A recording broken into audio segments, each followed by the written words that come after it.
পরোটা আমাদের তৈরি করা হয়ে গেছে। এতক্ষণ লাইভ চলছিল, যারা যারা লাইভে ছিল তারা দেখতে পাবে কিভাবে আমরা পরোটাটা করেছিলাম, মানে আমি করেছিলাম। যাই হোক, এখন হবে খাওয়া দাওয়া, ঠিক আছে? ছেলেদের খাওয়া দাওয়া কমপ্লিট হয়ে গেছে, অরি বাবার খাওয়া দাওয়া কমপ্লিট হয়ে গেছে, এবার আমরা খাবো।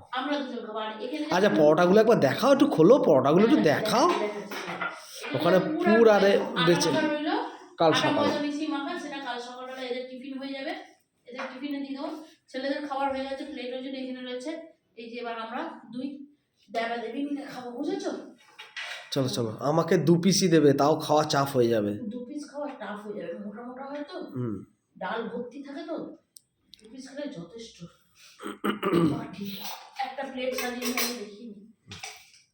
এখানে আছে এই যে আলুর তরকারি, একদম কচুরির তরকারি, আলুর তরকারিটা। হ্যাঁ, কচুরির দোকানে যে ধরনের তরকারি দেয় সেই ধরনের। চাটনি দেবো? হ্যাঁ, চাটনি দেবে, প্রয়োজন হলে গুড় নেবো, এখন না, প্রয়োজন হলে। এই ডালপুরি ঠালপুরির সাথে না চাটনি খেতে হেভি লাগে, চাটনি খেতে সত্যিই ভালো লাগে।